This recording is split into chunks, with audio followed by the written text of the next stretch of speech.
Dear colleagues, friends, and the Ecocivilisation followers, it is a great pleasure to host you today here. And it is really a great honor to welcome you to the opening session of the Leadership Challenged. We live in a time of great instability where attempting to predict the future is at best an exercise in speculation. Certainty in predictions has become elusive, not only due to unpredictable human behavior, perhaps influenced by the subtle yet powerful forces of nature, our planet, and cosmic constellations, but also because we are transitioning from 12,000 years of relative stability known as Holocene. The Holocene provided ideal conditions for the flourishing of biodiversity, humanity, and civilizations. It offered predictable weather, stable temperatures, consistent water cycles, and reliable seasons, allowing nature to evolve around these fundamental life-sustaining conditions. But now we have entered the Anthropocene, an era where unpredictability rules. We find ourselves uncertain, questioning how much of this change stems from reckless, short-term human behavior, and how much is a result of larger planetary cycles, solar eruptions, or even cosmic influences. In times like this, human responses vary widely, reflecting our diverse levels of awareness and consciousness. We must acknowledge that the technological and industrial civilization, what I often refer to as Western civilization, has shaped life on this planet for centuries. Yet we now find ourselves as crossroads, doubting humanity's own potential while fixating on technological imitations. It is no surprise then that one of the dominant versions for the future proposed by technological giants is transhumanization.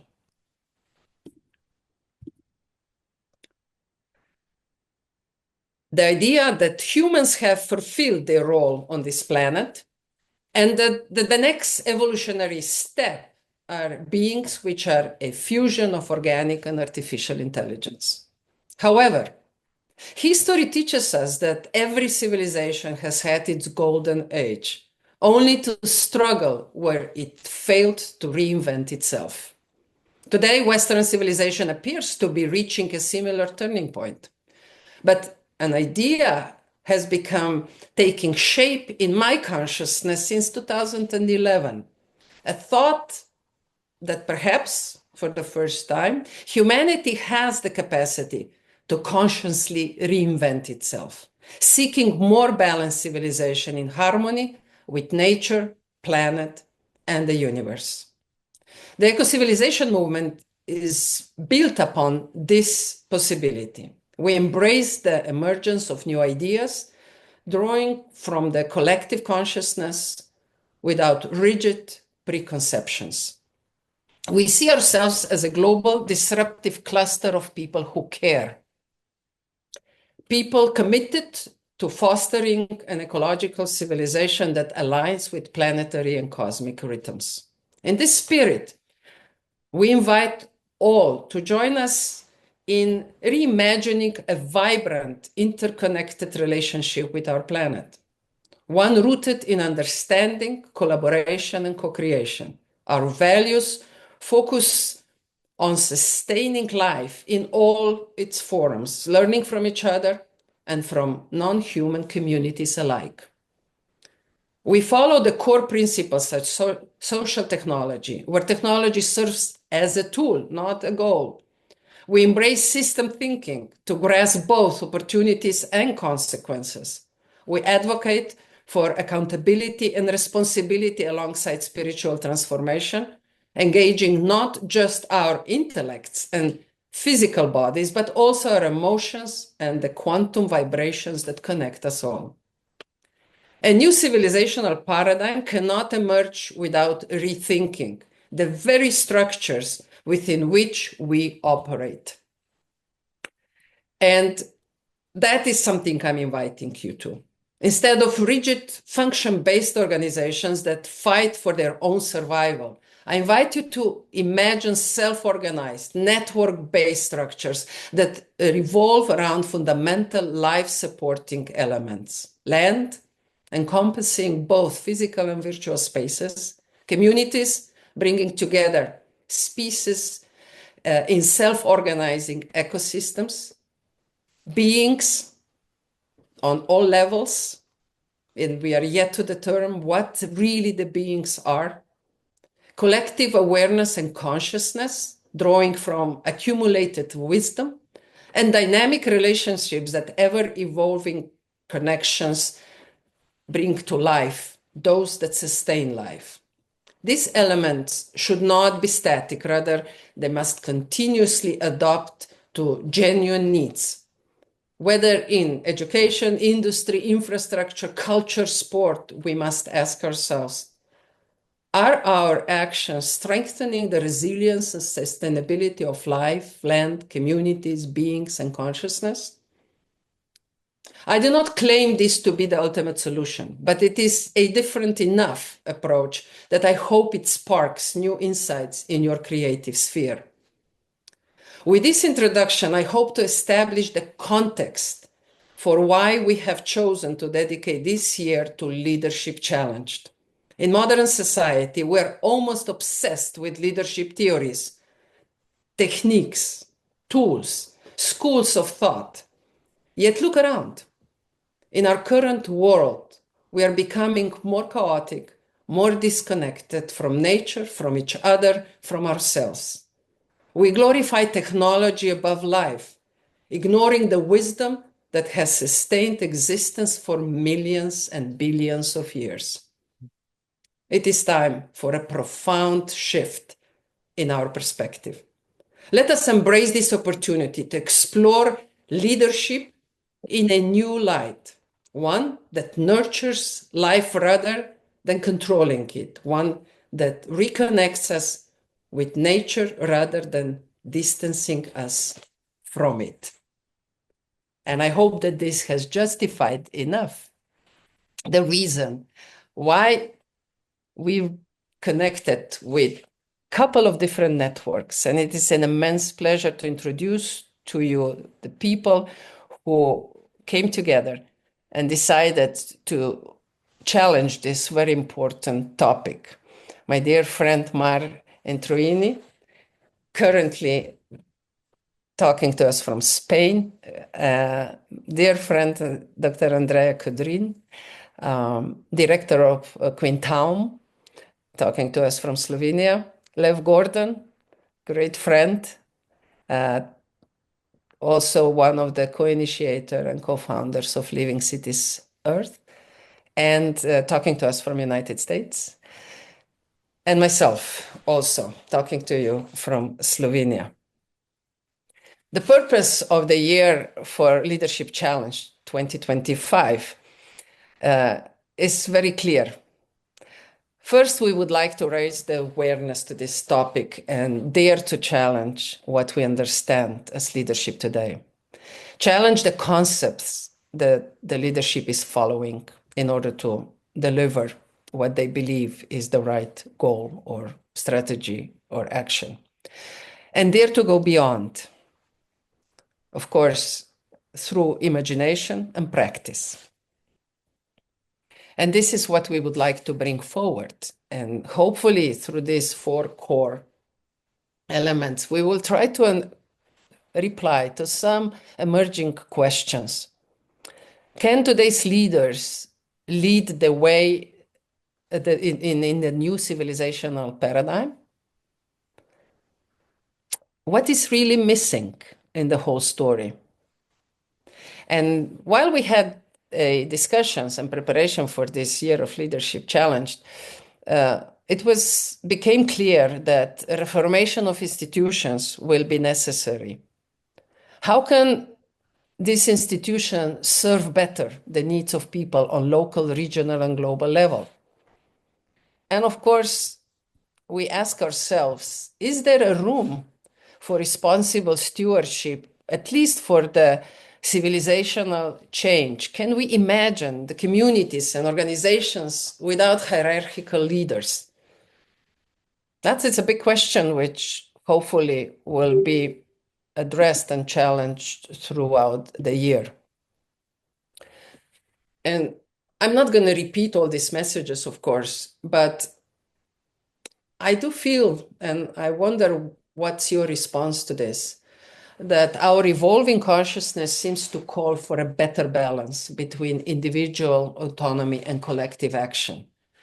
Our civilization lived through all these different isms, and all seem to fail at the end to provide satisfactory, sustainable, and resilient options. Can we build on immense experiences of isms and imagine something else? Because we are under the big pressure to either decide to continue to concentrate the power and capital, to concentrate the control and repression over people, or to dare to venture something fresh and new that will rather go in the opposite direction. So are really only the leaders to blame? Can we, with the fresh knowledge, strengthen the leadership concepts with systemic interventions, understanding how systems work? Will leaders be able to reinvent, evolve, and transform to serve humanity and not only to serve the self-proclaimed elites? Who does the future really belong to? Big questions, but they keep coming back and they demand some comments and answers. So it is an immense pleasure now to actually give a floor to our honorable guest, dear colleague and friend, Ravi Chaudhry.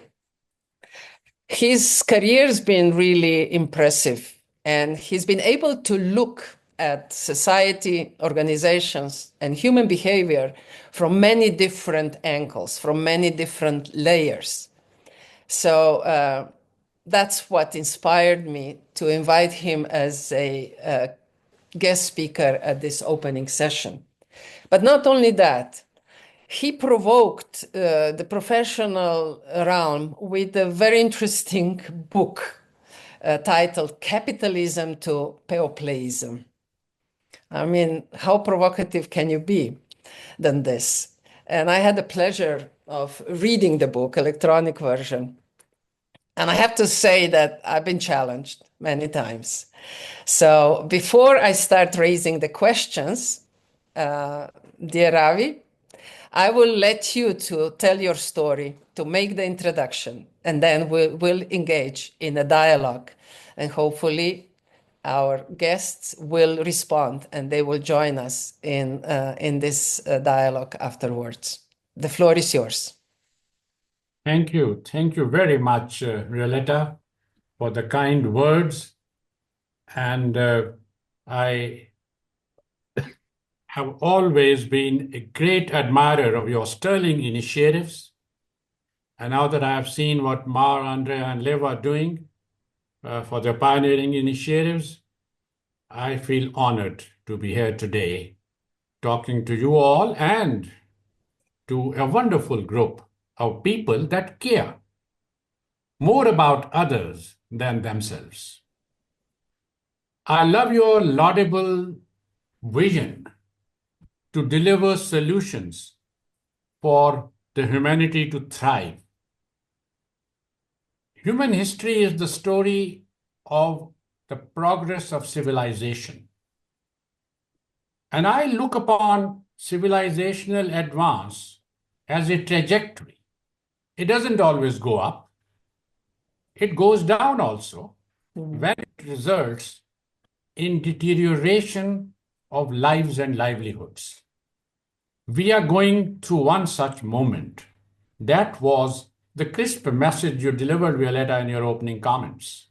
Your vision of eco-civilization is fundamentally aimed at recreating a new trajectory of progress. And I genuinely feel that this book, which we have together discussed many times, is specifically written to provide a credible framework and a conceptual basis to achieve your goals.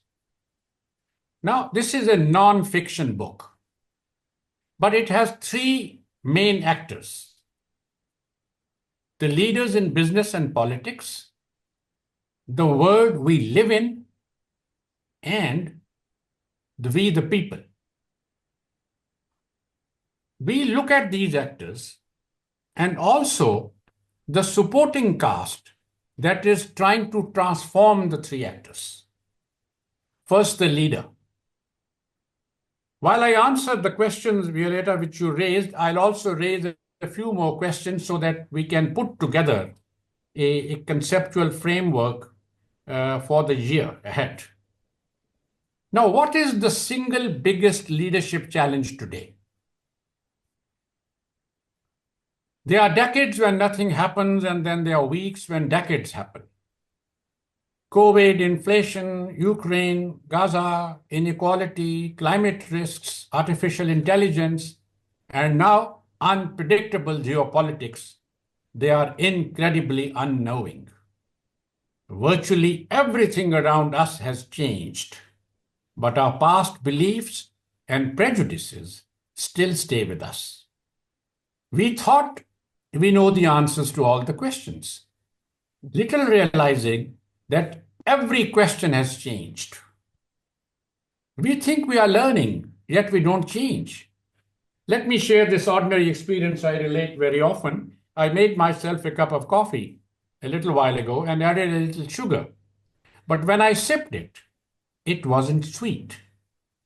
Since I didn't stir the coffee, the sugar didn't get absorbed.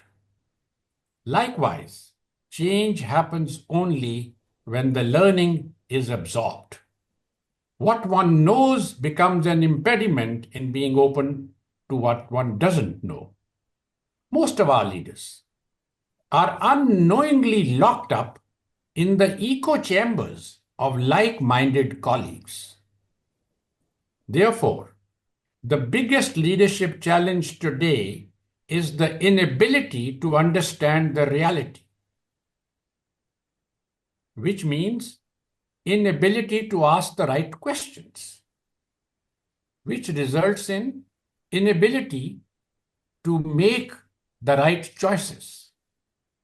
All of us as change seekers need to keep this in mind, that our key challenge is to help them see the reality.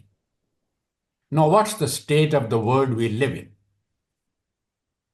Almost everywhere, the ways of doing business and governing nations are dysfunctional.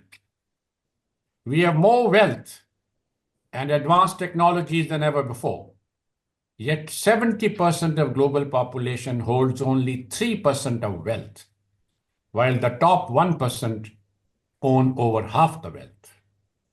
This is not just inequality. It is an economic apartheid, a systemic suppression of human flourishing on a global scale. We treat nature as a freely expendable resource and keep plundering it. It's not just indifference. It's a proactive complicity in what is perhaps humanity's greatest self-inflicted wound. Arctic is melting. There will be no summer ice within a decade. Sea levels are rising by 3.7 mm a year. It will start displacing millions of people, hundreds of millions from coastal cities. We'll have more hurricanes, wildfires, and floods. Ocean acidification, absorbing 30% of carbon dioxide emissions, endanger the entire marine ecosystem. the sixth mass extinction is underway, with species disappearing at a rate 1,000 times faster than before. And pollution causes 8.7 million premature deaths, making cities unlivable. Catastrophe is writ large. Yet, our leaders are shackled by outdated beliefs and steered by compasses that have lost their true north. In the last 25 years, not a single global problem has been resolved, and new ones keep coming up. Democracy has become a government of the elite, by the elite, and for the elite. Now, where does it leave the third actor, we the people? 9% of us globally live in extreme poverty. More than 2 billion don't have access to clean water at home. More than 20% of Earth population lacks adequate housing. Close to 1 million people are homeless every night in European Union and UK. And no less, and even in USA, 800,000 people have no homes. And 35 people die every day in USA because of that. Youth all over the world are worried that they will not have the standard of living their parents had. The situation is dismal. How does the world functions? Let's explore. Every human endeavor has three equally vital components: capital, people, and nature. Today, capital dominates, and people and nature are helplessly subservient to owners of capital. Now, it's undeniable that capitalists, that mean owners of capital, play an important entrepreneurial role. Worthy capitalists are a nation's asset. 90% of them who run small and medium businesses are the lifeline of an economy and prime source of creating employment. Most of them don't abuse the system. We need them. But there are unworthy capitalists who use the power of money to influence governments to do their bidding and tacitly control media, regulators, and even the judiciary. Now, if unworthy capitalists can reform themselves, the so-called democracies will start functioning as democracies should, a government for all people, not merely of a few people and by a few people. This is not philanthropy. It's about empowering unworthy capitalists to self-correct so that they can be in power longer. What we hope to see is that every capitalist will also be a peopleist and a naturist. Every entrepreneur will respect all people and protect all nature. Now, the solution to this lies in moving from capitalism to peopleism. A new system of governance with three distinct attributes. One, the primacy of profit will give way to predominance of people's issues and respect for nature and its resources. Profit is necessary, but maximization of profit with callous disregard for people and nature will not do. This transformation will happen. It will be enforced by millions of enlightened consumers, employees, women, and youth. Peopleism will evolve an economics that works for all. It will create a surge-up development structure and discard the myth of trickle-down policies. Today, the entire social pyramid is inverted. The ease with which corporations and rich individuals can use tax havens is outrageous. Every year, we lose $480 billion through tax havens. And almost 57% of that is facilitated by 4 countries in Europe. UK through its protectorates of British Virgin Islands, Cayman Islands, Bermuda, and Jersey, and Luxembourg, Switzerland, and the Netherlands. Peopleism will stop that. Peopleism will usher in a genuine, unfracturable democracy built on 4 pillars: equity, sustainability, transparency, and justice. It will restore citizenship to every citizen of the country, ensuring equity in opportunity and equality before the law. Now, question everybody asks me, sounds good, but good things don't happen. Why will capitalists change? I believe this change is unstoppable. Looking at the history of civilization, we have witnessed 5 stages of economic progression. Hunter-gatherers economy, starting with Homo erectus 2 million years ago. Agricultural economy, 12,000 years ago. Industrial economy, since the 13th century. Information economy, 50 years ago. Knowledge economy, 25 years ago. Now, this is very important. Each transition to the next stage was a watershed moment in human history, a divider in time and space, beyond which the things that mattered till then will not be the same. A moment when history will cease to determine our future, and we embark on a new trajectory with a new set of norms and values. We are now moving to the next stage of economic progression, wisdom economy. Wisdom will replace knowledge as the key attribute of leaders. What's the difference? Knowledge has neither space nor a provision for ethics. Wisdom is anchored on non-negotiable ethics. Knowledge by itself doesn't seek wisdom. Wisdom continuously seeks knowledge. Knowledge gives you intelligence, the ability to analyze on chosen facts. Truth is not a focus. Wisdom gives you access to your conscience, the ever-present inner light that illumines the truth and guides us to do the right thing. For wisdom leaders, responsible leadership is not just about being held responsible for what we do, but also for what we don't do.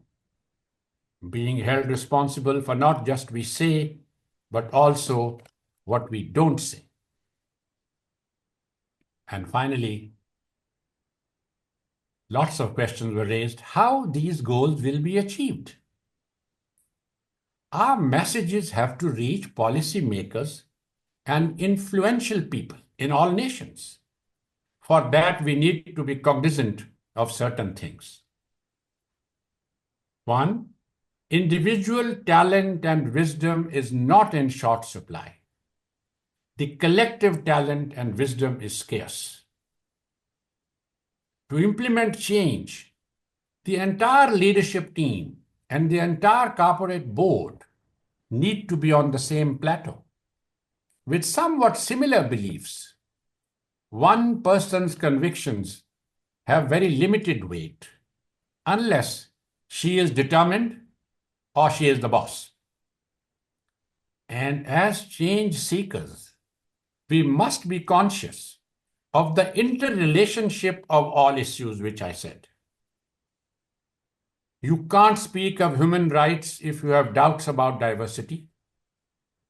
You can never have justice if you don't have gender equality. You can't talk of sustainability if you keep waging wars.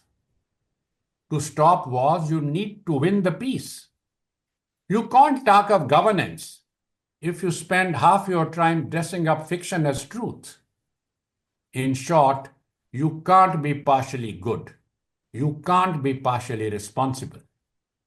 To conclude, we must not underestimate our collective capacity for rapid social transformation. As Professor Karen O'Brien in University of Oslo says, you matter more than you think. The values we believe in, individually and collectively, can steer systems and cultures. I love the perspective. You matter, I matter, we all matter. Because cognitively, this enhances the human potential to shape our future before it shapes us. I love you all. Thank you very much. Thank you very much, dear Ravi. This was a great introduction into a discussion. We have now about 20 minutes for, of course, the questions from the audience, but at the same time also for additional comments before we then continue with our program. But while listening to you, it was wonderful to be on one hand, provoked with the optimism from somebody who already is practicing the wisdom economy and the faith in collective, the faith in humanity while not neglecting an individual, which I think it somehow feel through your story as well as through the emerging experiences of eco-civilization might be a challenge to be addressed in this new Peopleism. So maybe this would be the first question for you from my side. How do you see balancing this immense needs of individuals with the needs of collective? And when I say collective, I mean planet as well.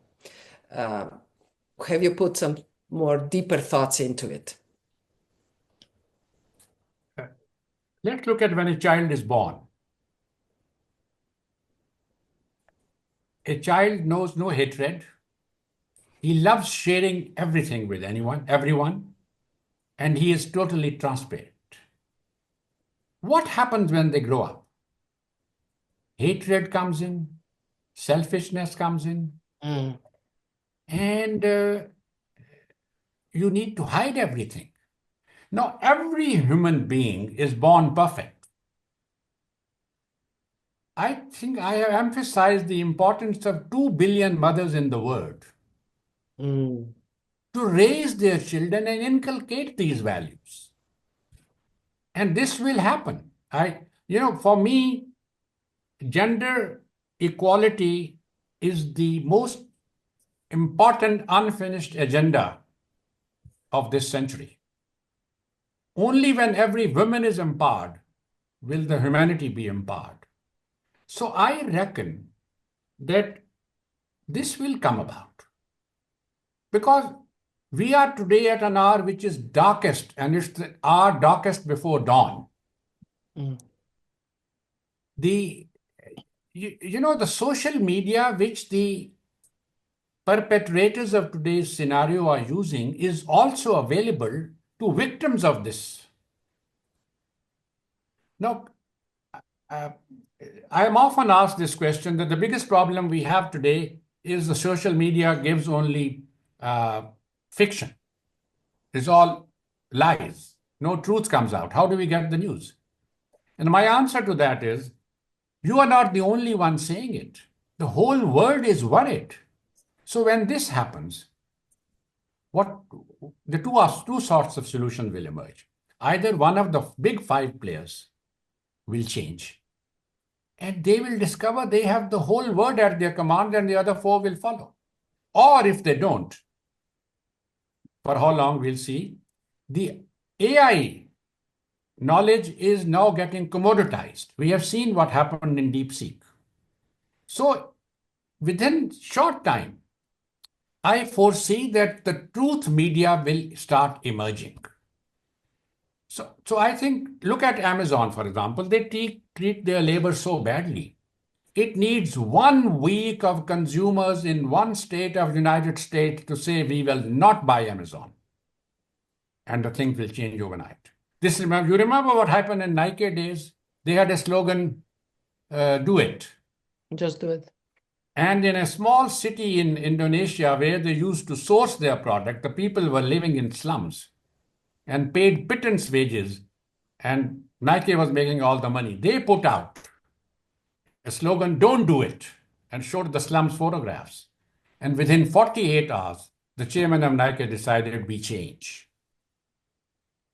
So I think the change is going to happen. Oh, this was a great example at the end, Ravi, because the leader responded to the message of the Yeah. people. Often we see that leaders don't respond to the message of the masses, but they actually punish them. And we see that in political sense. We see that in even in within companies. Often unions are seen as a huge obstacle. So many would try to do everything they can not to make their action possible. So, any ideas and thoughts on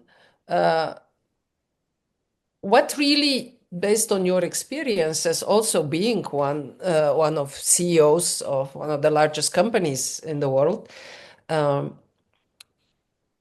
how many leaders have this emotional capacity? How many leaders have this empathy that can respond to the needs of the collective? Did we go too far in that respect, or can we still count that leaders that are already today in place have this emotional capacity, have this empathy insight to be able to understand the systemic immense importance of people and nature to be part of the equation? Yes, I think this is a very practical issue. Uh, who will tie the opening knot or untie the opening knot and change? But I think we are seeing a lot of people changing. The question is that such examples, one can count on maybe hands of 4 or 5 people. They are so few. But they have proven that it's possible to do good and do well. Mm, The question which I am focusing, I have two focuses. In fact, that's my life's mission now. mm, Firstly, I believe that the politicians and business which are together to create what's cronyism and the nexus is possible only because businessmen have money which they give it to them to fight the elections. And then they have to pay back at a multiple rate. mm, Now, our first focus of change is the business leaders. They are the most powerful body of decision makers who hold in their hand, they think they hold in their hand, the future destiny of humanity. No, they don't know. That history is never made by those at the top. History is created by people, the masses. mm, And the masses have reached the limit, as I have explained briefly and given far more examples in the book. And when that happens, people change. Now, today, we are perhaps the first generation in human race to know that we are moving to a new economy, wisdom economy. Normally, people don't know. Nobody in the agricultural economy envisaged that the landlords of today will be the beggars of tomorrow because the owners of machinery and commerce suddenly took over, but it took a century to do so. Today, things happen far too fast. So, in my book, I don't blame anybody for what they have done till now. I am saying them, you want to be in power longer, then you have the ability to transform, and people will start loving you. Hey, look at that guy, he changed himself. I mean, I think that a good example is Bill Gates. You may not agree with in fact, we don't agree with everything what he did as chairman of Microsoft. He created the new rules of monopoly, which still are followed by everybody else, but he changed eventually. And he created a new culture that you put an end to your greed. Warren Buffett, for that matter, has given away 97% of his wealth. And here we have today countries which are saying, no, no, no, we can't afford to give help to anybody else. All aid is stopped. So these things can't continue. So people will rise and it will happen sooner. So I believe that we have to work with the whole leadership team of a corporate board. When somebody wants me to address a meeting of executive directors, non-executive directors of various companies, I don't do that anymore. I want the entire leadership team to be present. And I want a discussion with them. And either I'll convince them that I don't expect to convince everybody, but I think we need to create the catalysts. The more the catalyst, the more people will change. Ravi, this is very encouraging news, and I'm with you on that one. I stay very optimistic.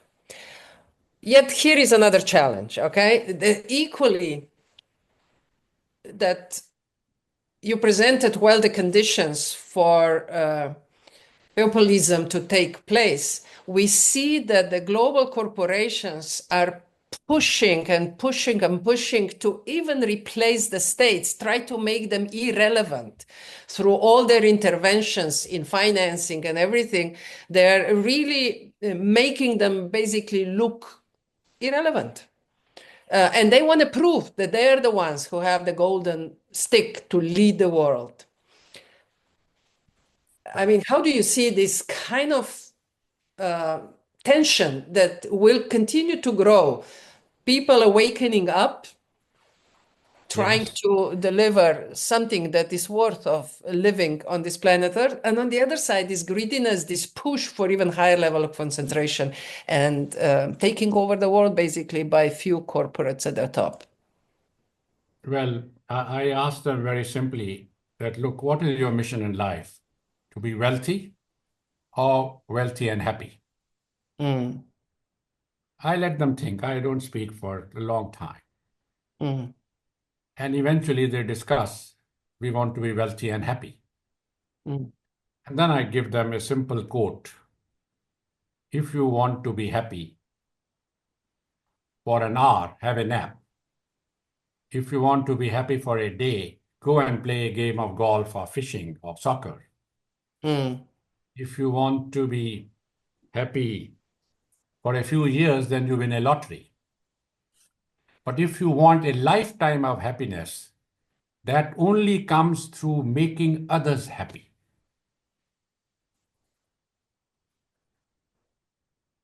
Very straightforward, very clear. And we have some really good questions here in the audience as well. So, Marina, would you like to go live and ask yourself? Can we move the slide so that I can see everybody also? Yes, I will. Everybody can see everybody. Thank you. Hello. Go ahead. Hello. My name is Marina, Ecocivilisation Russia, living cities Earth. So many roles. Thank you so much for this absolutely fantastic presentation, so uplifting and so thought-provoking. So my question is, how can we, each of us, support and encourage this transition from the knowledge-based economy to the wisdom economy? I understand that this sort of transition in terms of agricultural age to industrial age to informational age, it requires centuries. So what can be done in order to encourage this transition to make happen faster? And you also mentioned the difference between knowledge and wisdom, that wisdom includes the non-negotiable ethics basics. So what are these basics and how we can support these basics in our everyday life in order to make this transition into wisdom happen as in our lives, not in the lives of our children and grandchildren? Thank you so much for your answer. I had a New Year message earlier when I mentioned that peopleism will have 8 non-negotiable coexistent commitments: respect for human rights, respect for nature, media must portray truth, genuine gender equality, a framework of benevolent governance, economics that works for all, justice with transparency, and to stop wars, we must win the peace. Only peace can end wars. Wars continue till everybody loses. So these are the 8 principles. And what happens is the bad news spreads faster than good news. How many countries in the last 12 months have thrown away oligarchs and autocrats who were in power for long? We saw Bangladesh, we saw South Africa, we saw Colombia, South America, like 2 other nations, Sudan, we've seen. So this is happening quietly. But just because it hasn't happened in USA doesn't mean the rest of the world is in the same boat. Sometime people will realize, in fact, more Americans will realize soon, hey, why are we hitting into our own feet all the time? And how long can we stand like this? So I think we should take courage from the good things that are happening in the world. And there are plenty of them. In every domain you can see them. In any case, Charles Darwin theory of survival of the fittest is now going to be replaced by survival of the wisest. Darwin's theory, when he said the fittest, it meant in those days, relevant to the conditions then prevailing, it was the ability to reproduce and survive because you can adequate food. So it must be in line with the carrying capacity of the planet and your ability to reproduce. Today, the carrying capacity of the planet has gone, finished. We'll have a water shortage, food shortage, unlivable cities, anything. How can people be happy? That's why we keep them busy spending all their time on screens. So survival of the wisest will emerge, and we will see that we'll see wiser leaders. In the small countries, it's already happening. In the big countries, it will happen. Europe is ahead of others. I think the social consciousness in Europe is the biggest hope people elsewhere can have. Thank you very much for this very rich response as well. We have another comment and question from Ilgar from Azerbaijan. Would you like to come forward and read it yourself, or would you like me to read it? Okay, I guess because some of the people don't want to be on the screen. So here you go. What do you consider the fundamental basis of leadership in transitioning from capitalism to a people-centered paradigm? So the fundamental basis of leadership, what should that be? How do we define a leader? Yes, indeed. A leader is a person whose actions or inactions determine the lives and livelihoods of several people around her, directly or indirectly. Now, a leader is so devoted and dedicated to his desire for more wealth that he doesn't see the impact of his actions. He doesn't see how lives and livelihoods are being destroyed by multiple things he does. Now, the people I'm seeing are learning about it. You see, in fact, everybody knows that we have 1 million movements all around the world in every country. They say, oh, this is enough. But this time we will not see a revolution like the glorious revolution or the French Revolution. We'll bring the corporations down, as I said, and consumers will do it. Generation Z will do it. The new media will do it. The women will do it.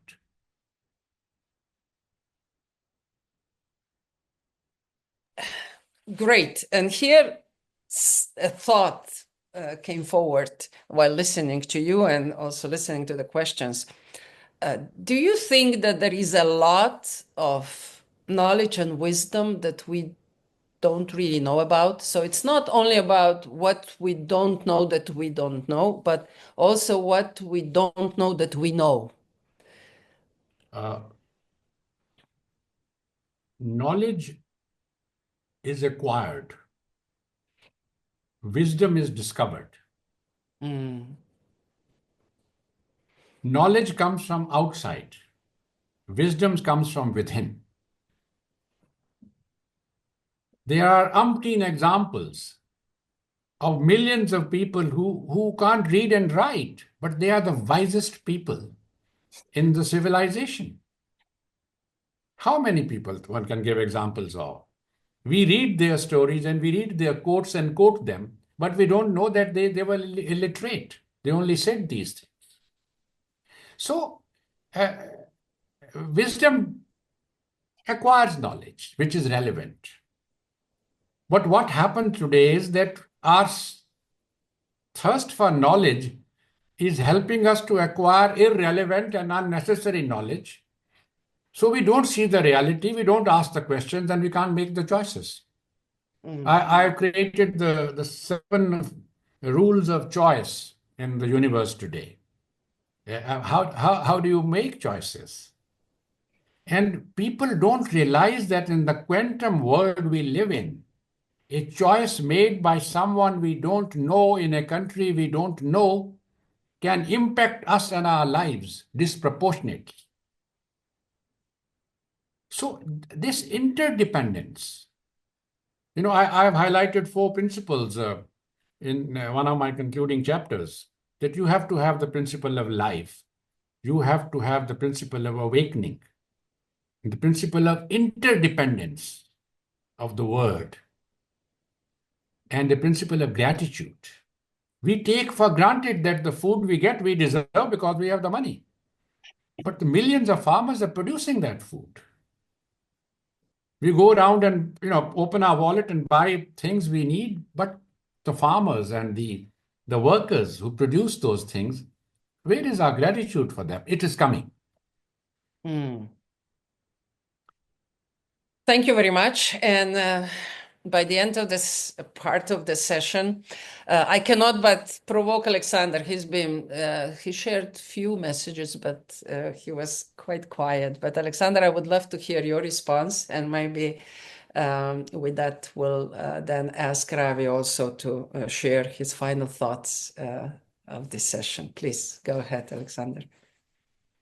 Thank you so much. What an important and timely set of considerations we are engaged in here. And we are here. The fact that we're doing this together, this is not one person telling us what to do. We're involved in a conversation, a dialogue. And Ravi, what an amazing presentation.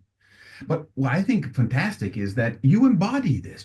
I don't know you from before. I've come across your work, but I see you. And it's clear that you embody this way of being in your kindness and your gentleness and your way of being. And I think this is key to our coherence in our expressions. Let me just mention a couple of things that might fit in here. The leadership that you're talking about, Ravi and Violetta, that you have framed for us so fantastically, my sense is that needs to be complemented by a matching competency in followership. And this followership is not something that is very much talked about, but followership is an art, just like leadership. And it requires a presence and an ability to support and engage and participate. So I see followership as being very important in this engagement as well. And I also wanted just to emphasize the role of nature, that nature is one of the players in this. Now, you touched on this, Ravi, but I do believe that in terms of the kind of the ethical guidance that Marina was talking about and calling forth, nature is the guide, and we are nature. To be able to say, oh, nature out there is a mistake, but to be able to recognize our integral part in and of this bigger narrative, and then to make sure that our part in that narrative is in harmony with the dynamics and flows of nature.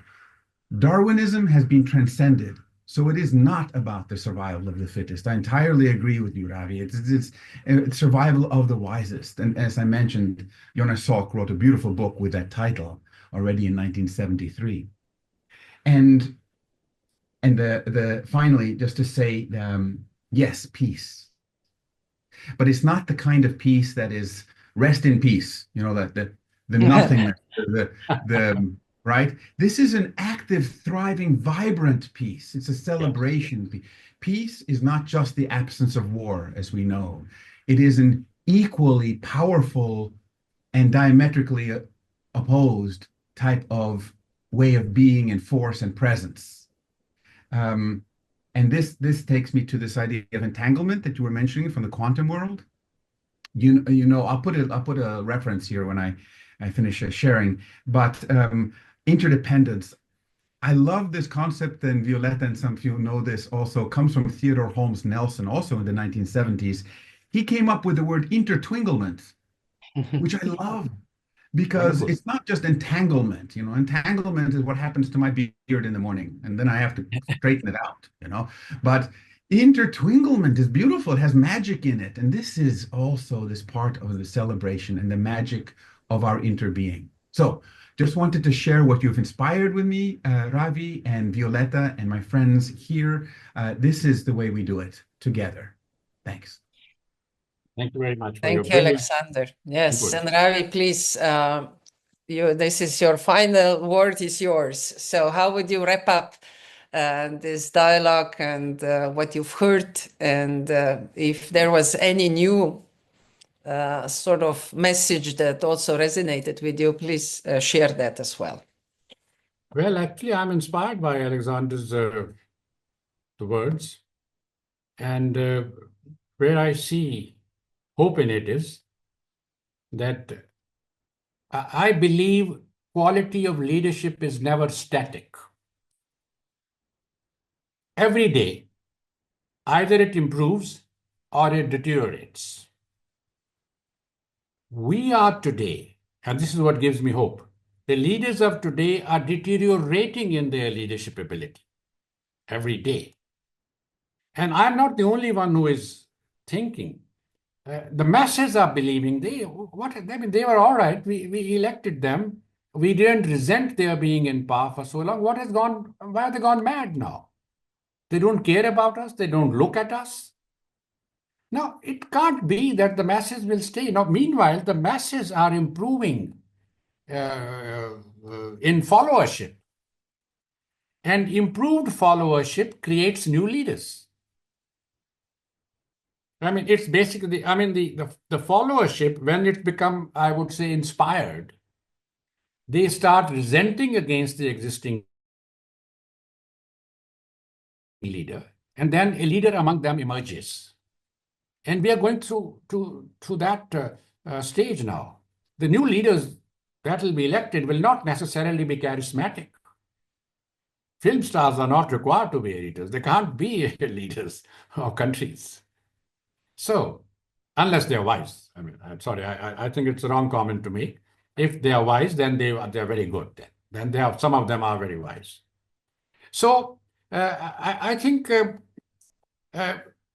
as a follower, I think each of us needs to seek out our own personal North Star, a set of non-negotiable convictions, and embark on a relentless quest on how can I serve others better. If I'm a leader, how can I lead better? if I'm a doer, how can I do better? The quality of excellence gives one disproportionate confidence to do even better things. And that's what creates leaders. So I think the Gen Z, which is, I mean, 50% of the 45% or 47% of global population that earns less than $6.85 a day are finding it difficult to live, and Europe has a large proportion of them. So I think they'll find the ways. I'm not going to tell them what the ways are, but they will make sure the change comes. Let's be on the alert. Let's continue doing what we do. Let's create an environment. They inspire each other and we get inspired by them. Their actions are very empowering for us, actually. Thank you very much. Thank you very much, Ravi.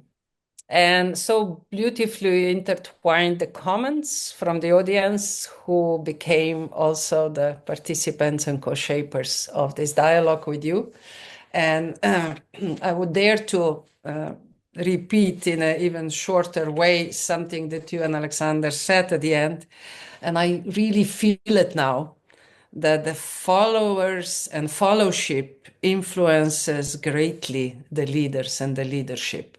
So what you said, that everybody needs to find his or her own northern star, basically empower itself to be able to tell what kind of leaders she or he wants, might be an important part of the equation for today's discussion. So I'm greatly, really grateful for this short but empowering dialogue and talks. And please stay with us. Now we're gonna go and see what else we can expect from these years of leadership. And I'm sure that our co-creators found some inspiration today as well in order to co-shape the future discussions. So allow me just to move on. And again, introduce dear friends who are bringing forward three important networks and cross-pollinate the knowledge that's been accumulated within these three networks forward. G100 is really getting stronger and stronger network of global projects that really are trying to make a difference globally towards peace, towards collaboration, and towards co-creation. And MAR is a prime example, one of the G100 most vibrant nodes. And I'm really glad that she's with us today. She will present her sessions that will bring forward during the year. So I suggest, Mar, that you just go ahead and the floor is yours. I would invite the audience at the end also to comment and to come forward with additional questions and comments regarding what you're going to hear now from three additional co-shapers of the Year of Leadership Challenge. Thanks a lot. Mar, the floor is yours. Thanks so much, Violeta, and thanks so much for caring for others and caring for us. You are, I have no doubt of that you are a charismatic leader, a type of leadership that is not quite common.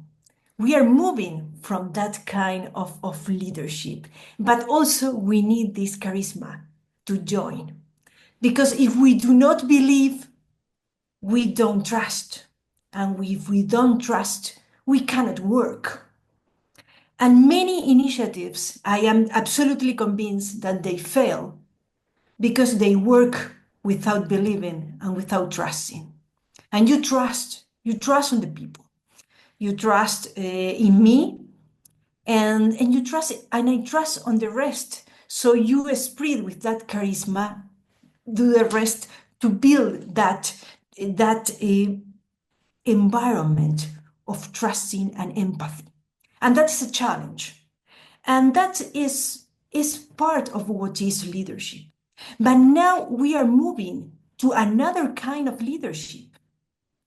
And one of the leadership that now is the one that we could see it every day because of social media and because of this influence on tech is this compartment, separated compartments of leaders. And we see anyone with an irrelevant topic or what I think is irrelevant in terms of change, that of delivering a message on peace or on justice, in that terms is irrelevant.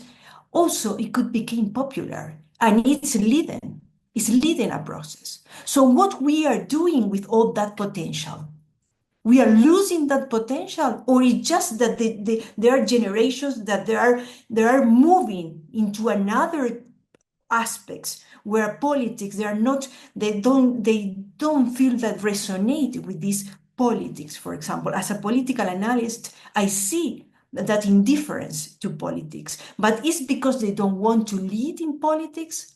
That's why they give more importance to other aspects, or is because politics are failing, that political traditional leadership is failing.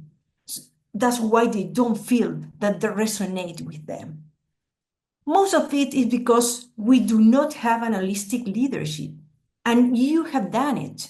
When you bring all of us with different skills, different attitudes, because it's also a matter of attitude to change. This emotional aspect that we are constantly coming back with, that this is here. We are all different. And also there is, for me, is a sign that you put it all in a line. So a political analyst, a politician, a philosopher, as Ravi, all together, and we moving beyond. We don't know what is coming, but we move on. So we are ready, and we need to make sure we lead that change to make others change as well and enter in that traditional place where there is place for everyone, but everyone, we give them the capacity to maximize their potential. And I would like to give you an example, kombucha.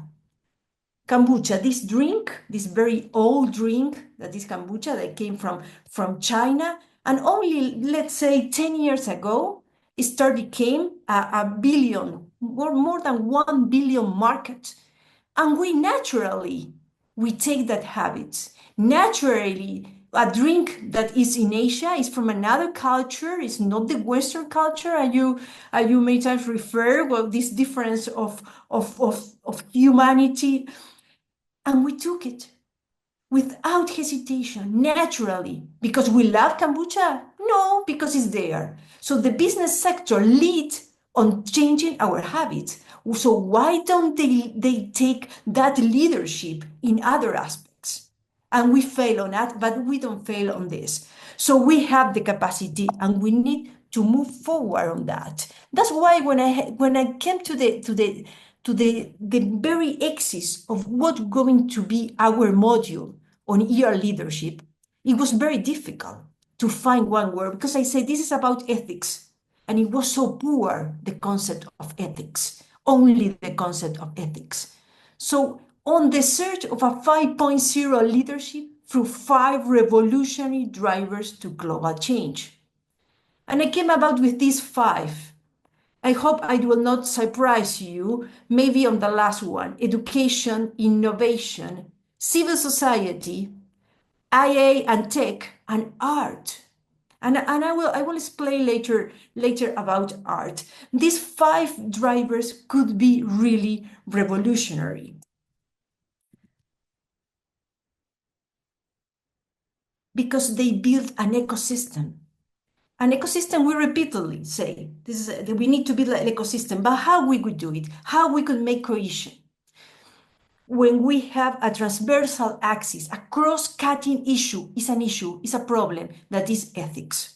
Everything starts with ethics, ends with ethics, but we need to reform each of these concepts. Innovation.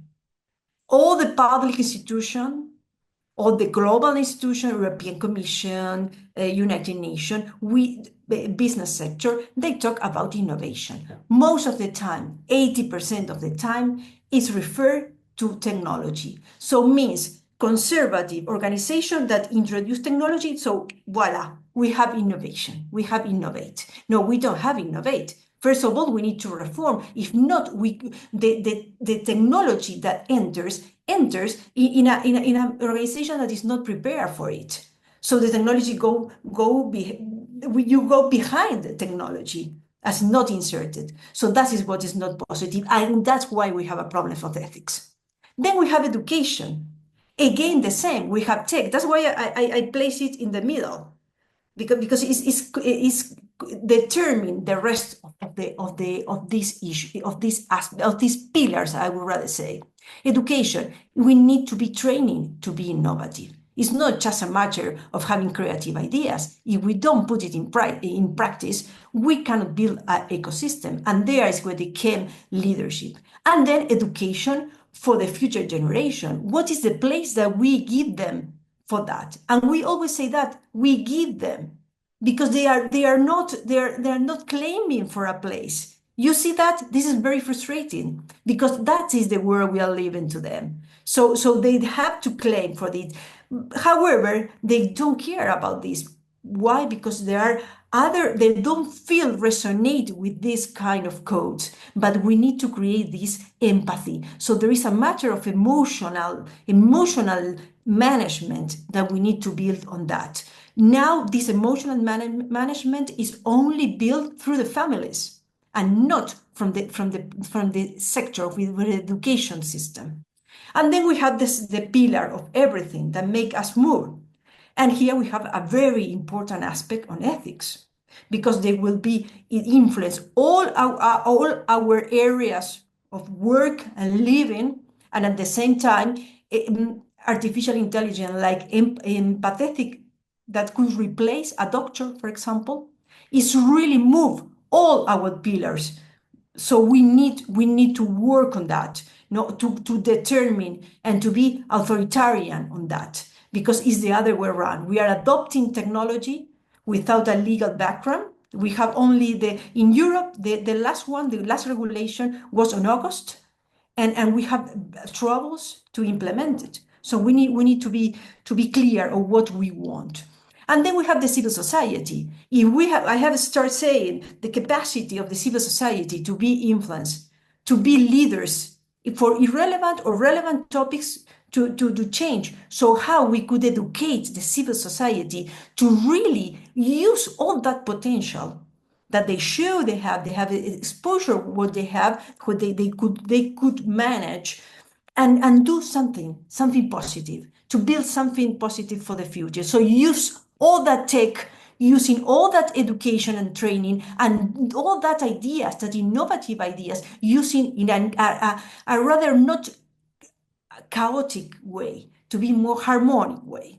And finally, art. Yes, art. Don't be surprised of that I give them that importance. Most of the governments, from dictatorships, from democracy, from organization, from the business sector, the art has been always used in a negative and in a positive aspect to transmit ideologies, to transmit a message.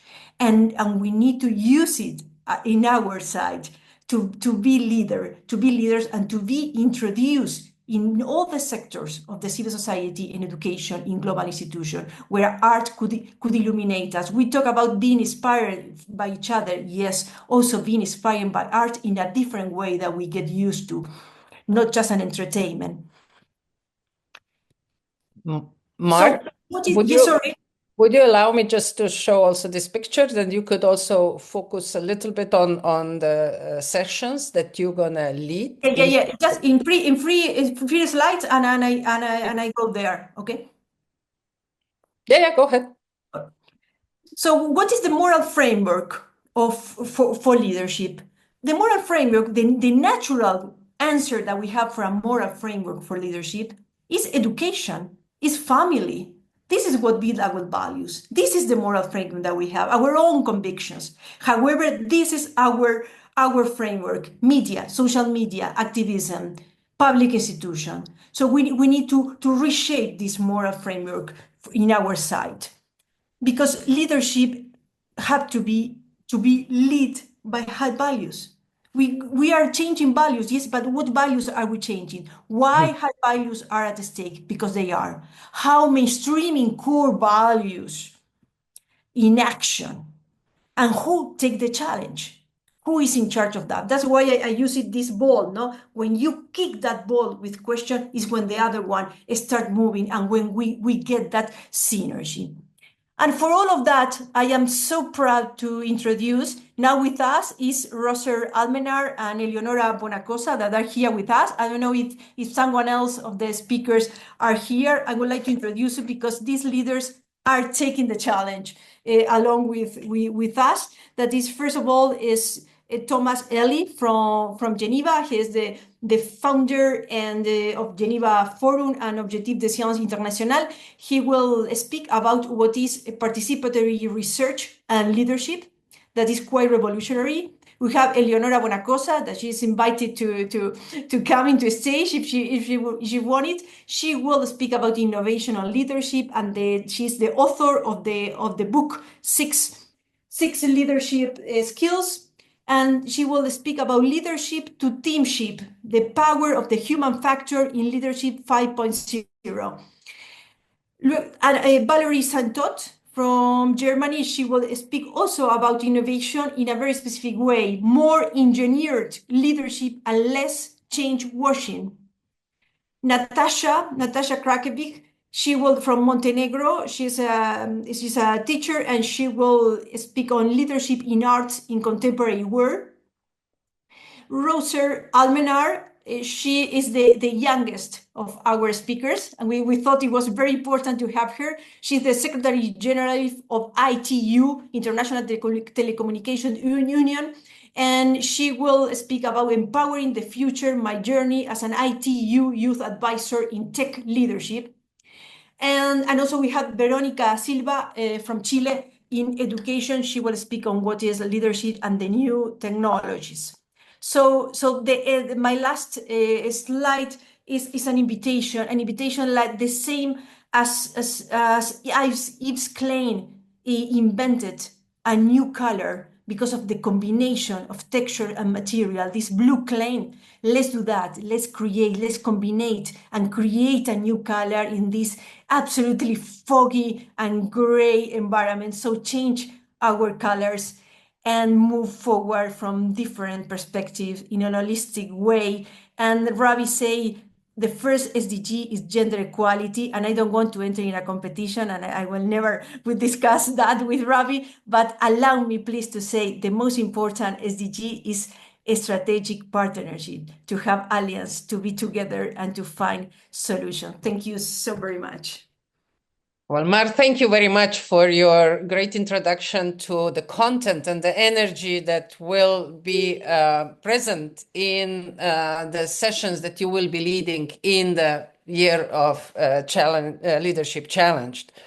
With the equal curiosity, I'm now inviting Andrea Codrin to share her thoughts and the points of view that she's planning to bring forward in the discussions that she's leading. Andrea, the floor is yours. Hello, everybody. Thank you, Violeta, for this amazing opportunity. Thank you to Ravi and to everybody, to Mar, Alexandra, who has been before me, because you're like firing the candles in the night, and then you're just aware that you're not alone, so there is more light all around the world. At the beginning, I would like to share also my first learning with the whole year of the leadership. I think that we start to have some brainstormings in August, September last year, and I have already quite clear picture of what I would like to talk about, what are the topics, who are the potential speakers. But then I just opened the space, and at the end of the last year, I came across to this Accenture research. I hope that, do you see my PowerPoint? Mm-hmm. Yeah. You can put it in the presentation mode, maybe. Yeah, that's therefore I asked, because I have problem. Okay. Just working. Sorry. The technology. So I came across this research, and as you can see, the business disruption has accelerated since 2019 by 183%.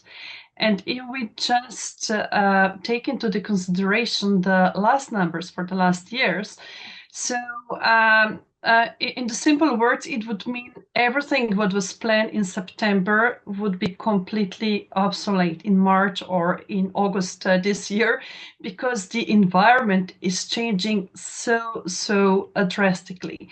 So because the Ecocivilisation is the space where we can experiment, we can innovate, I came to the idea just to open the space for these two events, make some pillars, and then also to observe what will come, what will happen this year. So to show you, for the first event that will be held on the March 12th, the Fil Rouge is about how can leaders stay ahead in this world of the constant change. And here I'm not referring only to this absolute ultimative goal, that is this new leadership and the new leadership mindset, but also how we can survive and thrive on the journey towards them, because at the end we need to pay the bills, the companies need to have positive results, we need to gain the revenues to pay the salaries. So how to thrive and how to survive on this journey towards what it's our aspiration, so this new leadership. The problem is that it is still clear, are these traditional leadership models dead, or are we on the path towards the transformation of this leadership? So one of the pillars that will support our discussion in March is around the questions about what is the post-hierarchical leadership? Can actually the leadership exist without titles, without power, without roles? Are we already maybe witnessing the signs that this traditional leadership is at the end? And how far are we from the true collective leadership? I have invited, and I'm very honored that Professor Dr. Miha Škerlvait accepted to participate, because he is one of the leading authors and the experts on the post-heroic leadership. So I hope that we will find some answers on the questions: how can we move away from these ego-driven, top-down models, and go towards what Ravi excellently explained about the shared leadership and the sustainable impact. However, because I mentioned this open space, I think that we need to open our discussions to the current developments, to the examples like the current Serbian student protest. And greetings to Natasha and to everybody. I have seen you're coming from Novi Sad and to Serbia, because this is real. This is what is happening, and this is an amazing opportunity, because I really would invite everybody to follow, to pay attention what is happening in Serbia these days, because this is not just another street protest, neither the revolution. This is actually decentralized. This is collective leadership in action that we can observe.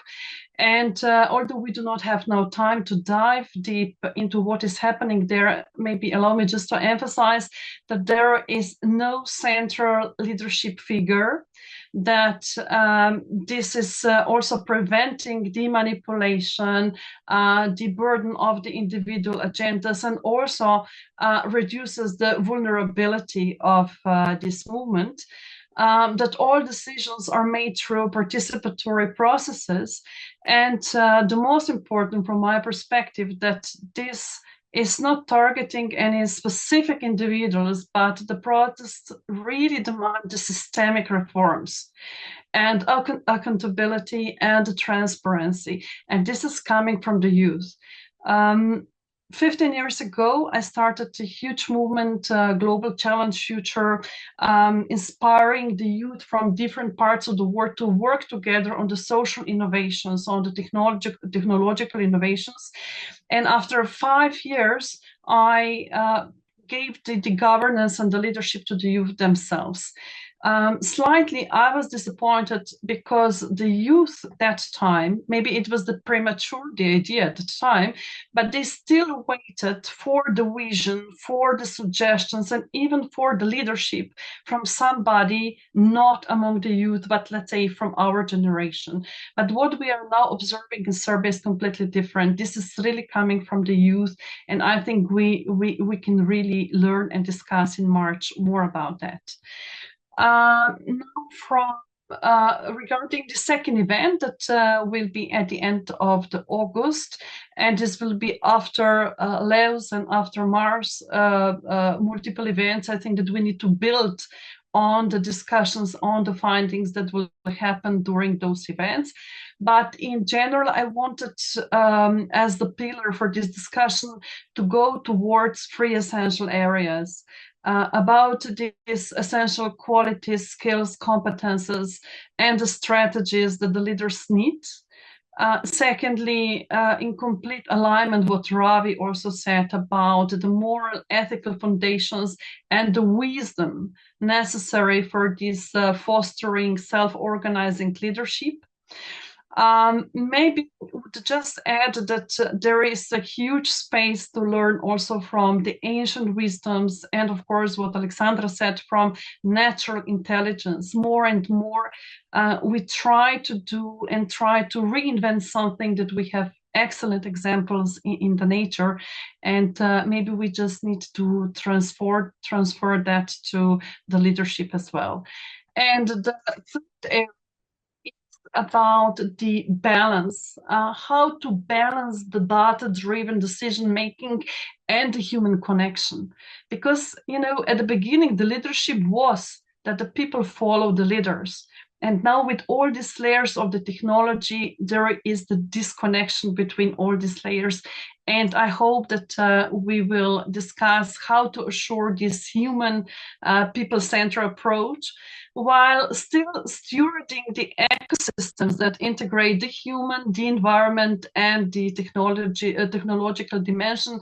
Because without that, we cannot live and neither to work anymore. So I also hope that we will be able to present the latest analytics regarding the current state of the sustainable and resilient leadership based on the results of the quintum diagnostics that we are doing all over the world.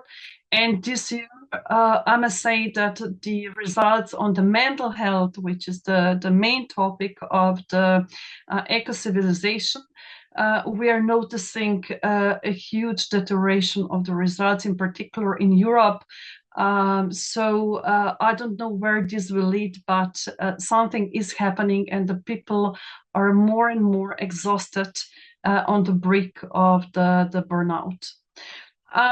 Now, the final speakers lineup will come in June and July, but as Professor Škerlovai was a pillar for the first, here I invited the G100 and the wing and the founder of the IUU, Sonja Klopčić, that I have seen that she's also with us today, and of course some other influential voices, to discuss how and what is needed to support this new leadership, either individual, either collective. But last but the most important, I do encourage everybody that is here today to join this discussion even before share the insights, share the latest developments, and come with the new and the relevant cases that what is happening all around the world. From the tiny events like now in Croatia, that the consumers are blocking the market chains, and they're not purchasing, they're not going to the malls and to the supermarkets on Fridays.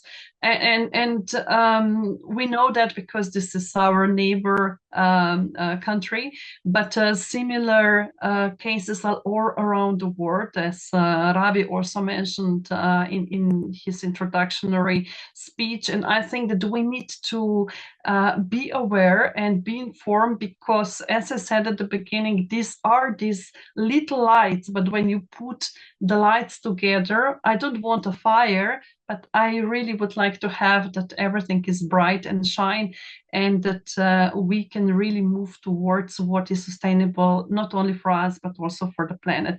So looking forward to join you and to discuss with you on these events.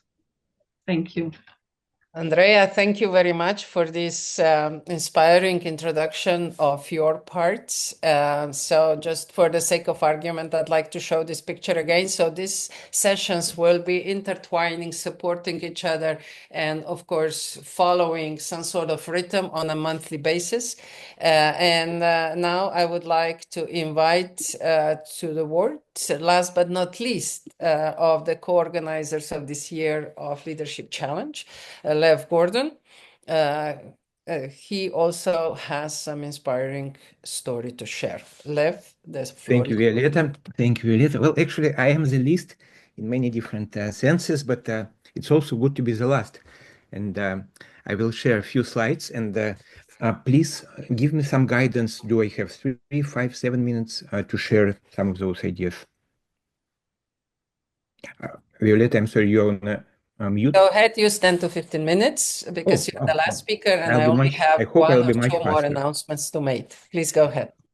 Again, thank you everyone who is attending our conversation today, everybody who will be listening maybe to the recording of it. Greetings from cold winter sort of season in the Pacific Northwest. I'm on the border between US and Canada, and it's really snowy, icy. And yesterday, one of the small kids at the playground threw like a snowball, which was very icy, into my daughter's, forehead.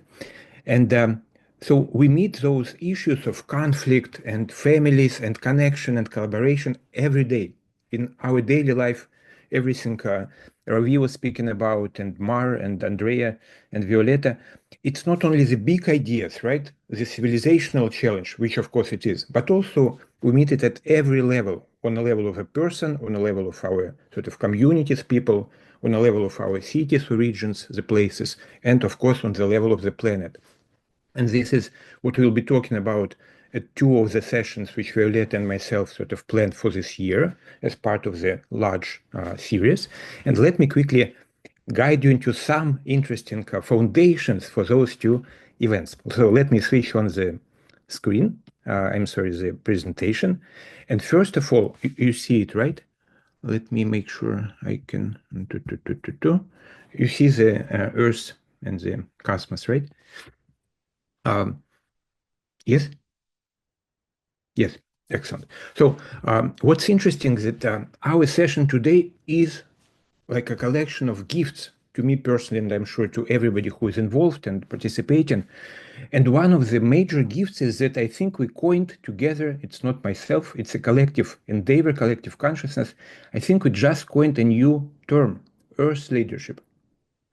We talk about traditional leadership, new leadership, but really what we all sort of have in our hearts is the Earth leadership. How being at the level of responsibility and capacity where I am today, as a young person in school, or as a sort of Ravi is a sort of very experienced, for example, executive and a thought leader who has seen a lot. But both of those people and all of us, right, we have some responsibility for our planet. So Earth leadership, I never heard this term before, but it came up to me in my mind stream as we were speaking. So it's our collective sort of result. And going sort of into the sessions, we'll have 2 sessions. in April and in July. I'll talk about them a little bit later. But I would like to highlight that together we're trying to raise the awareness. Of course, we want to connect to people around the world, right? To those whom we know, but also to those whom we haven't met before. Because without the connection, there is no influence, there is no leadership, there is no followership. So raising the awareness is critically important, and supporting each other is a big part of it. We cannot do it, on our own. It will be just a small series of small talks, which will not affect much. But if we connect, communicate, and mutually support each other, this will have a much stronger impact. We challenge the concepts, go beyond, imagine and practice. And I'll talk a little bit about what kind of practices we will be discussing at those two workshops. But I would like to also connect to what Ravi, Mar, and Andrea have been speaking about. Ravi spoke about carrying capacity first. Then he spoke about collective capacity. Then about absorption capacity, wisdom capacity, and leadership capacity, right? All those are elements of what we're trying to not only explore, but also share and instill and inspire other people to learn on this journey. And when Mara spoke, I heard that she's speaking about innovation capacity, learning capacity, and creative capacity. And those are very, very important foundations for what we all are trying to achieve. And then Andrea joined in, right, the conversation. And the first one was the change capacity. How do we change? How do we work with change? But then how do we continue to thrive? Because I'm sure either all of us or most of us have been, in this burnout cycle when we try to save the world, but we don't, remember about our own needs or the needs of our children or parents or friends, etc. And also she mentioned the intergenerational capacity, how we, have this dialogue between the young people and the sort of quote unquote wiser, or at least older generation. So I'm here as one of the co-founders of the Living Cities Earth. It's a global initiative which we started about 2.5 years ago, and it has now about 120 co-founders from 30 plus countries. And this is the collective wisdom. So whenever I speak, or even when Alexander Laszlo speaks, who already spoke, of course we have our own ideas and our sort of visions, but it's really the collective, consciousness which we connect to, which tries to speak through us in everything we're, are talking about, but also in everything we do. And I highlighted some of the speakers. There will be more who will be talking at our sessions in April and July. So really distinguished individuals from different, continents and countries. And what we will be covering is those 4 foundational dimensions which we deal with: individual dimension, how we as people lead or follow, how we live our life, but also the community, the people dimension, the places, both cities and villages, other types of habitats, and the bioregions, but also the planet as a whole. And what we are trying to do at Living Cities Earth to inspire by giving a larger sort of vision of who we are and what's the world we are living in. Interconnect leaders, empower, and co-create together. I will not talk about much Living Cities Earth today, but it's important to really provide the foundation as to why we tackle the topic of leadership. And when Violetta and myself, we have both, of course, very sort of mutually supportive relationship, but also internally, at least, I'm afraid to speak it out. But sometimes when Violetta speaks something, I think, no. For example, the fact that we need to challenge leadership. Well, I've been challenging this leadership for 25 or 30 years. I mean, the traditional model. Not even me, but all the people with whom I've been working. So to me, it seems like a very old idea. But then I think, no, it's old idea to some of us. But now we need to bring it on a really massive sort of global scale. And Living Cities Earth is sort of the largest integral city development community on Earth. Very young, right? We are starting to do everything we, and aspire, for. And our vision is very simple: 10,000 living cities. That's according to statistics, how many cities, official cities, are on the planet. There are 4 million villages, but 10,000 cities. So 10,000 living cities and 1 living planet. That's basically eco-civilization. So we are talking about integrally developing, human potential, our collective potential, and for all of us to feel both fully alive and to human well together, and also to co-create the world we want to see. And this is the reason why, despite being an introvert and I'm not so much into the conferences, so when Violetta asked, Lev, would you like to sort of lead or put together those two workshops or sessions? I said yes, because this is exactly the topic which drives us. We quickly realized that even the 100 people, even 1,000 people, we will not change the way our civilization functions. It's by connecting and interconnecting to leaders in all of those 10,000 cities and eventually all the other habitats, of course. And so we calculated that approximately 1 million leaders, the network of 1 million leaders in each of those cities, and it has some scientific sort of method behind it. It's not just a random beautiful number. But if we interconnect those people and we inspire and support, empower them by doing new things in a new way, exactly what we are trying to explore in this sort of yearly series, that's what will bring us to the eco-civilization of the future, right? To the 10,000 living cities and one beautiful living planet. And we have a very specific way of working with them. For example, we are now developing a global school of mayors and city leaders. That's the educational, uh, platform which will connect and provide necessary not only education but also inspiration, tools, practical sort of methods, how people on the ground could. They already do a lot, maybe more than me, much more than me. I mean, but we can still, by connecting all of our tools and approaches and wisdom, we could support them in doing better whatever they do today. And so we have those different circles from the co-founders 100 plus to the 1 million plus leaders on the ground. We're just starting and we have lots in plans, and this is just one example. I would like to invite you, and we'll connect it with the leadership series, of course.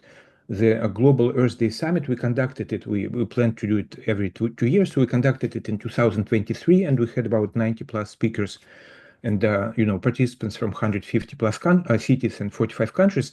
But this will be a much larger event this year, so we would love to do it, of course, with all of us. So please consider joining as speakers, as participants, as partners. And the conclusion which we had 2 years ago, that all of the challenges we are talking about, and sometimes it becomes a little bit, heavier, right? So many challenges. How do we deal with it? And we discovered that love is the answer. I don't remember whether it was Beatles or Upanishads or maybe Bible or somebody else, but somebody said, love is the answer, the ultimate answer. And what we mean by this is love as our inner state from which we, see and tackle all the issues in the world, but also love as the energy which sort of, transpires sort of all of living sort of organisms as the interconnecting field, right? The knowing field as well. So when we connect to love inside and we share it outside, we are able to tackle all the challenges which life presents to us. And one of the practical examples we'll be discussing at those sessions is a program which we launched together with our colleagues from Ecocivilisation, Laszlo Institute of New Paradigm Research, Integral City Measures, and many, many other organizations, is the Future Leaders. We always work primarily, Andrea, I think, mentioned something about the working with young people, but I personally always worked with adults. I always thought, okay, adults, they know what they want. Well, now we know not everybody knows what they want, but I thought that they know what they want, they have the capacity, so let's bring together the adults in order to, make all those changes. But recently we realized, okay, adults, they have inertia, right? They have life circumstances, they have some, internal, external things that prevent them from quick change. But it's very important to really support the future generations. We will get reborn into the new life, sort of, hopefully, and they will inherit the earth. And so we started developing this program, which is already in place, and we have two regional projects which are ongoing now. This one is from Ukraine, or 14 from Ukraine, because they now live all across the world. We have a program 14 from Russia, and the English-speaking program for everybody across the world. And an interesting point here is that we thought, okay, what kind of leadership skills and attitudes and worldviews we want to share with the younger people. And most of the speakers who will be speaking in April and July, they are also speakers, key speakers, sort of keynote speakers, including Alexander and Marilyn and everybody else whom we'll see. They're speaking to the young people on a global scale. And we realize that by connecting to them on the ground, as well as to the mayors and city leaders, we're really creating this life sort of field of not only ideas but also of actions, because we lead them from ideas to practical projects right during this program, in order for them to create this change on the ground, change in the media, change in their inner life, change in their communities, cities, and on the planet. We compared this program with other programs, from leadership programs from Harvard University, etc., and we realized that what we bring, and this is our approach, the integral development. Like, we not only talk about, for example, hard skills or even soft skills, we talk about life skills. How can you lead your life in order for it to be both thriving, meaningful, and impactful? How can you connect to other people to co-create together the world we want? And many, many other things. So, and the last one, maybe if you see at the bottom, we combine 4 levels of focus. And that's what we'll also discuss, how leaders of tomorrow could think about people, communities, places, and the planet. So those are the topics of our discussions. In April, we'll focus more on leadership and communities, and explore how each one of us, all of the participants, how they could become this powerful, force of change, of evolution, really, in their communities, in their cities, regions, and networks. And when we focus, what we focus on in July is the connection between inner and the outer. We'll talk about the inner development goals framework. Many of us are aware of it. It's a beautiful movement, and definitely we're using lots of their insights and tools in what we do. Alexander Laszlo hopefully will uncover this concept of evolutionary development goals, EDG. It's all connected to SDG, Sustainable Development Goals, but we are going deeper and further in what we do. And then we'll look into how each one of us are the leaders of tomorrow, or as we just learned, how we could create more aliveness with love and become leaders of our planet. Thank you very much, and we look forward to our joint conversation. Thank you very much, Lev, as well. This was a very thorough presentation, in the style of Mar and Andrea. This is so lovely to now get real insights, what we can expect. And we see that if we're lucky and things evolve the way how we envision them, we will be covering a very broad section of challenges, and I'm sure many more will emerge, like the one Andrea mentioned, inspiration from Serbia, which we certainly need to take a closer look and see what can we learn from this massive network-based sort of movement that is going on in Serbia these days.